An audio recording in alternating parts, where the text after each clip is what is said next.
Hey guys, how's it going? Welcome to my studio. This is Paint with Lovejoy. Thanks so much for joining me today. In today's painting, we're going to paint this bouquet of flowers, and it is a wonderful painting to give to your mothers or your girlfriends or your partner, anybody who likes flowers. And then they'll be even more thrilled that you took time out of your day to paint something for them. So feel free to gift your paintings to people in your life. In the description box below, you are going to see a link to a supply kit. And in that supply kit is everything that you need for this particular painting. So click on that, check out what you need to acquire, and then check out the other link that's down in the description box. And it's a link to a traceable. And a traceable is a way for you to get your initial image, your initial composition on your canvas before you even start painting. And for my first time painters, the traceable is a very useful tool just to take out some of that beginning stress before you even start painting. So check out both of those links in the description box below. And there's also going to be a link for a video on how to transfer your traceable. So check all that stuff out before you start painting. And if you are one of my first time and beginner painters, I want you to be kind to yourself as you go through the process. You are learning a lot. Your brain's taking on a lot, your muscles are learning how to hold the brush, you're learning how to mix your paint, so be kind to yourself. This gets easier and more comfortable with more practice. Once you've gone through quite a few of the free videos here on YouTube and you are ready to kind of take your skills to the next level, I want you to check out my main website, paintwithlovejoy.com. Check out the feature course of Paint Your Pet. And the courses are geared towards first-time and beginner painters. And when you paint something that you care about, like your pet, you actually learn even more. And like I said before, you will impress yourself with what you paint. So when you're ready to kind of take it to that next level, check that out. Email me any questions that you have, paintwithlovejoy@gmail.com. But again, just find a creative outlet in your life on a monthly basis. Your future self will be so grateful that you have started painting today. So enough talking. Let's get started painting this really pretty bouquet.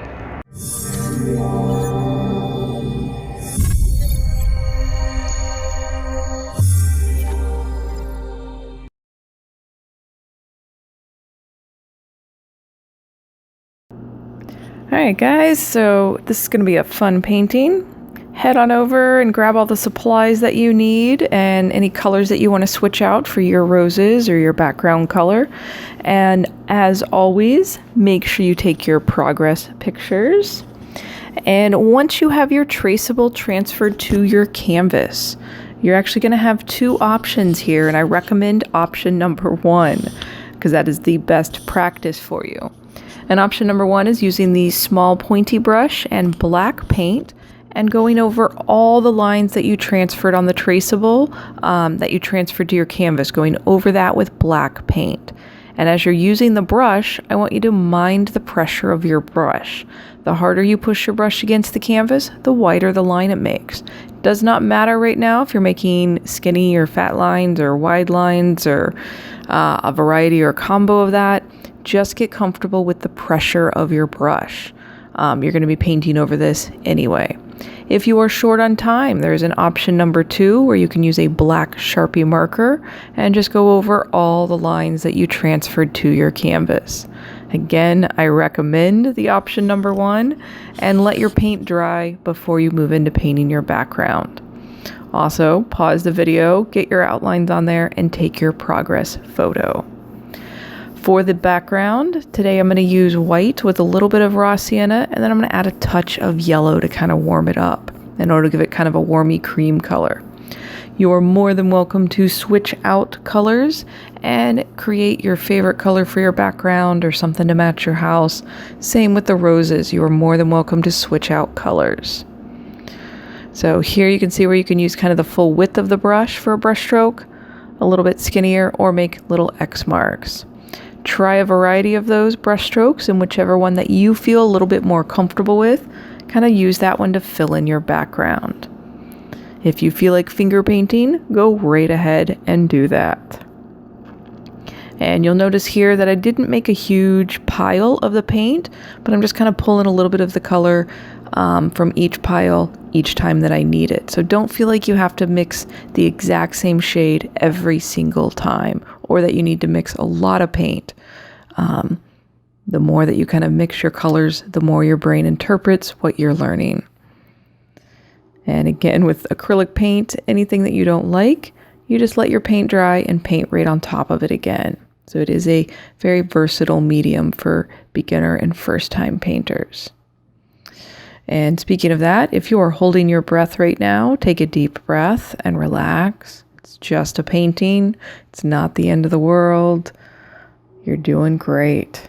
Just the fact that you're sitting here going through the steps or even just watching the video, you are already stress relieving and it is therapeutic. So try to find a creative outlet of some form on a monthly basis for yourself. And again, if you go over those black outlines, that's okay.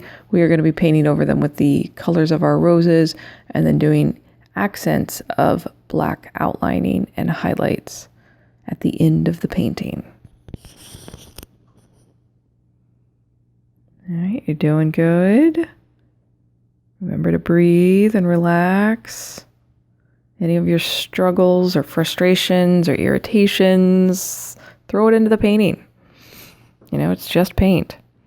So here I'm actually doing the wet on wet blending method. So you saw where I slapped some of that white on the background and then you move your brush on top of it. And it's literally exactly what you're doing on your plate to mix your colors, but you're just doing it on your background instead. Here I took more of that raw sienna, same thing, slapped that on there and then moved my brush back and forth. If it ends up getting too dark, you can go back and make your original color, slap it on top of what you were just mixing, and again, play around with that. As you're doing this, kind of mind the pressure of your brush, and kind of heavier pressure, your brush strokes will show up a little bit more. Lighter pressure, you can keep a bit more of a smoother texture. All right, so now I'm taking some of that raw sienna by itself. We're going to fill in the table. And here you can see that the raw sienna is a bit on the transparent side. This is student grade paint that I'm using. And if you're using the same and your paint is transparent, you've got two options. You can either let the paint dry and do another layer on top of it, or what you'll see I do here in a minute, right here, is kind of put the paint on a little bit thicker and use light pressure with my brush. And that gives it a bit more of an opaque coverage. So try both and see what works for you. Here I took a little bit of that white, did the same thing that we did for the wet on wet blending for the background, and just put a little bit of white on top of that raw sienna using light pressure and moved my brush on top of that. So a good spot to pause the video and take your progress photo. We're going to move into the vase and we're going to use a very light blue. So you're going to pull that white aside, add a tiny amount of blue to make our super light baby blue. We're going to fill in the entire vase. And again, if you overlap those black outlines a little bit, that is completely okay. Remember to breathe. You're doing great. All right, so I grabbed a small pointy brush now, and I'm going to make a bit darker blue. So just actually adding a bit more blue on top of the light blue mixture I was using. And going down about halfway on the vase, you're going to do almost like a frown line. So you'll start on one side and then curve it over in a shape of a frown to the other side. And then go back to where you started, and then you're going to do a smile line going underneath that. And this is creating kind of a nice ellipse to give the illusion that we've got water in our vase. And you saw that I wiped the brush off a little bit, and I'm taking some of that darker blue and moving my brush down, and I'm going from that bottom ellipse shape, that bottom smile line that you made. And just pulling that color down into the lighter shade and giving a bit more of a transition between the colors. Grabbed a little bit more of that darker blue, and same thing, pulling that color into the lighter blue color, blending, leaving that oval, that kind of ellipse shape above it, the same color, that lighter color. All right, so this is a good spot to take a progress photo. And as we go through this painting, and really any painting that you do in the future, you are utilizing your power of observation. And you're going to just kind of observe what you see on the screen and do the best that you can to mimic that. And then also kind of take it in your own direction if you feel inclined to do that. So here for our roses, made a very light pink, just like making the light blue. You pulled some white aside, add a touch of red to get to that desired shade of pink. Again, you can switch out colors if you want multiple color roses in your bouquet, if you want yellow roses, purple roses, whatever color you feel like making them, go right ahead and do that.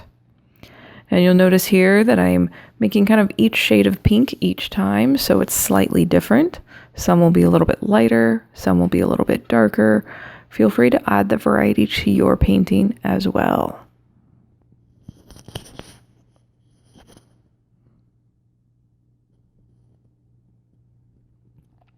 All right, you're doing a good job. It's kind of nice once we start filling up all that canvas space. Remember to breathe and relax.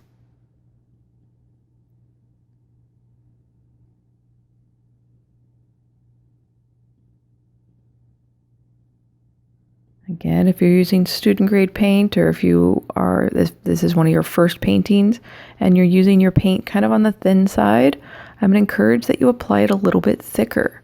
I know you don't want to waste paint, but if you apply your paint a little bit thicker, kind of like icing a cake or even buttering your toast, apply your paint a little bit thicker, you'll have a bit more workability and you won't struggle with filling up the space on your canvas. If you can see the texture of your canvas, you definitely want to use thicker paint. And a lot of times my students I hear in class, when they finally kind of give in and use the thicker paint, they're like, oh, why didn't I do that sooner? Okay, I get it. So just dive in, use a little bit thicker paint, see the difference. If you feel like it's too much, pull back a little bit and just kind of find your balance. Again, you can see the various shades of pink and red that I'm using here. All right, so now I'm actually making a medium pink, using light pressure on my brush, making these kind of curved parentheses, little question, oh my gosh, we can talk here. Making these little curved lines, motion lines, kind of part of the wrinkles on the insides of the rose, the petals folded up next to each other. This is kind of an impressionistic version, so it doesn't have to be exact. Again, we're just kind of putting a darker color, a darker red on top of these lighter pinks. Again, utilizing your power of observation. It doesn't have to be exactly what I'm doing, but just kind of in the general area with this darker shade of pink on top of these lighter shades. Keep your hand kind of loose. Remember to breathe and don't clench your hand around the paintbrush. Don't think too much. All right, so now I'm moving down to the small pointy brush and the red paint and kind of mimicking those same lines and shapes that we were just doing, but just on a smaller scale. So you want to use that small pointy brush and treat it kind of like a pencil. So use just the tip of it, and remember, every couple of brush strokes, go back and grab more red paint. I am starting on the center of these and starting with kind of small little shapes, little parentheses, little curved lines, starting small in the center, and they get a little bit bigger as they move out towards the edge.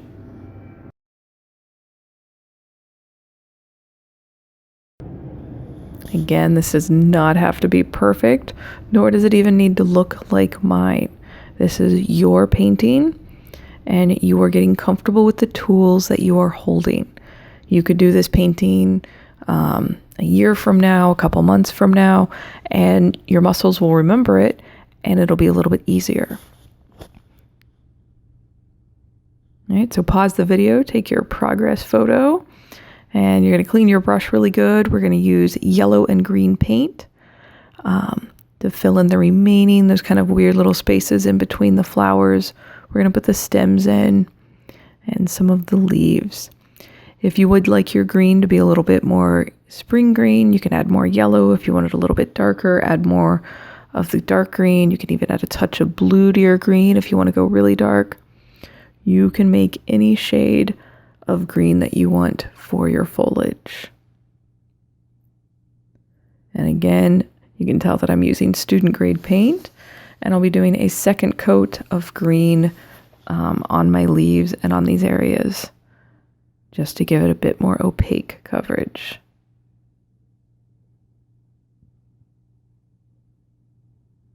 All right, you're doing good.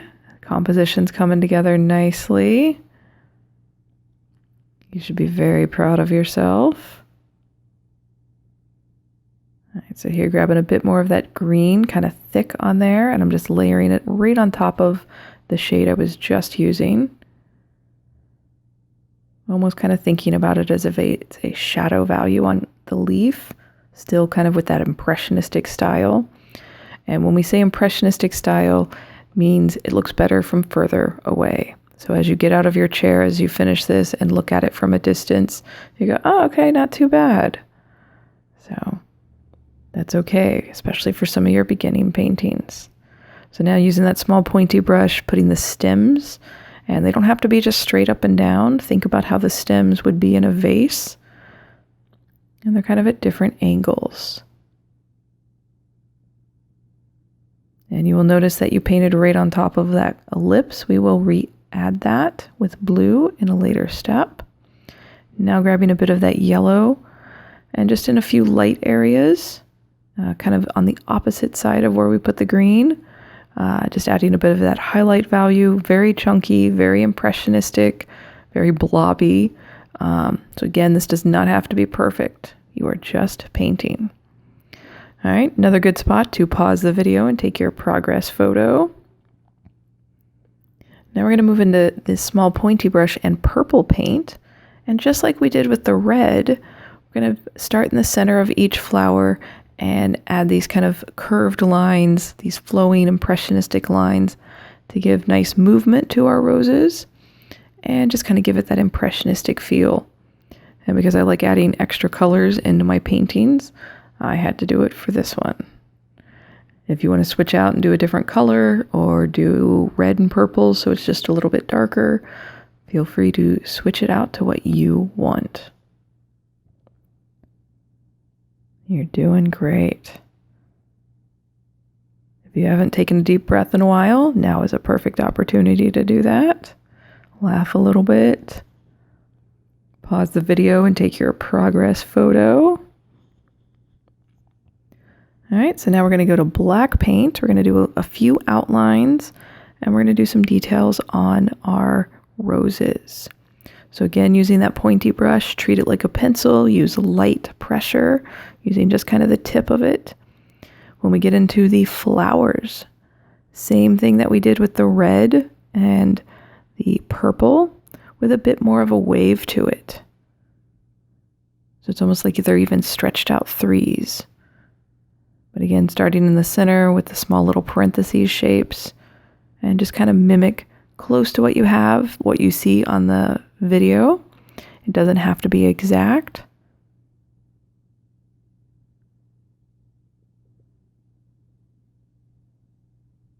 Again, kind of a nice impressionistic feel. Every couple of brush strokes, remember to grab more black paint. And if you're finding that your paint is kind of on the clumpy or just you're having some trouble with the flow, feel free to add a touch of water to your brush. You never want your brush dripping wet, and you generally never want to add more than 30% water to your paint. It does make it dry out a little bit faster, but it also helps kind of increase the fluidity. And after you do maybe half the bouquet in your outlines, take a look at it from a distance just to kind of recognize how your eye is interpreting this black paint and how it's kind of defining and bringing some shape and nice definition to our composition.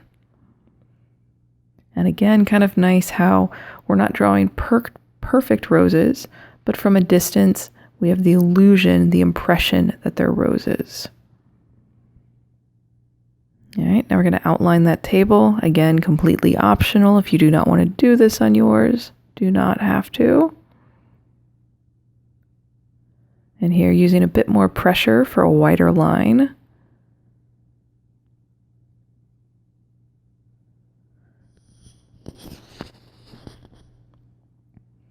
All right, so now we're going back to that medium blue, that white plus blue, and just redoing that bottom smile line on that ellipse that we made earlier. And you are going to go right over those stems. And again, pull that brush, that light blue, pull it down over those stems. All right, so pause the video and take your progress picture. We're going to take white paint now, and I want you to go on top of that smile line for the ellipse, that bottom part. And again, just kind of observe where I'm placing some of this white, and trust your instincts. If you're inclined to place some white highlights, which is what we're doing, if you are inclined to place them somewhere I do not, trust your instincts and go ahead and do that. So still using that white paint, putting some highlights on our roses.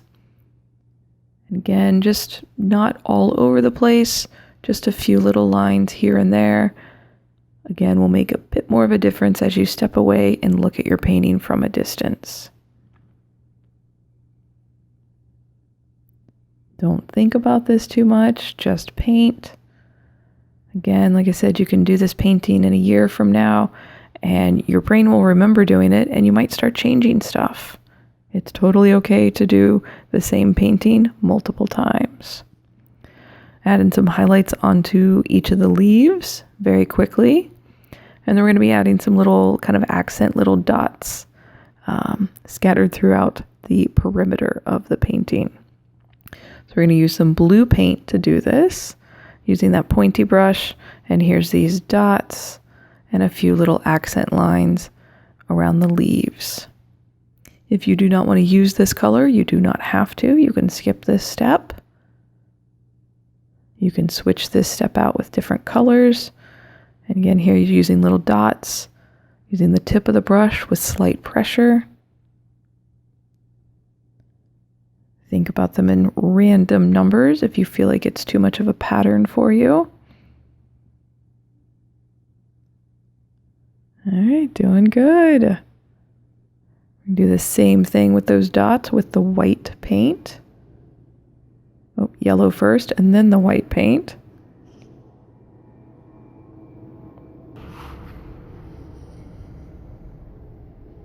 All right, and again, same thing with the white paint.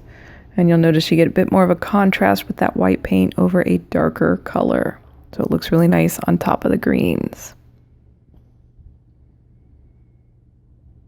All right, and if there's anything that you feel like you want to add, an extra color, a different type of flower, anything, go ahead and make this bouquet your own.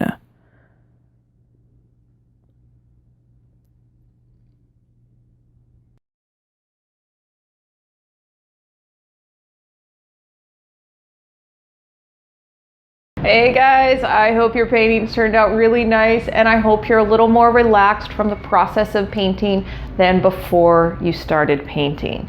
As you're uploading any of your pictures to social media, please tag me, Paint with Lovejoy, or email me your photos, paintwithlovejoy@gmail.com. It is completely through your support, your pictures, your comments, your feedback that really keep this channel going and encourage me to create more videos. So let me know how you're doing. Let me know how the process is going at home for you. And again, like I said in the intro, when you're ready to take it to your next level, check out my main website, paintwithlovejoy.com, and check out the Paint Your Pet courses. Again, geared towards first-time painters, and you will impress yourself with what you create. All right, so thanks again for taking time out of your day to paint with me. I look forward to painting with you in the future. Keep your creativity going. I'm proud of you. Until next time, cheers.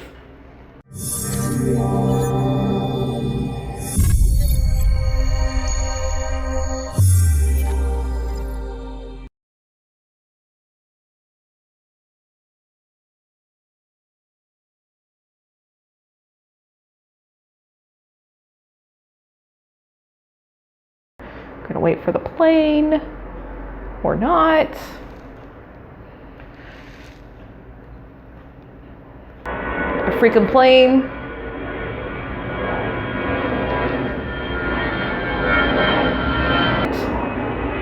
and the planes.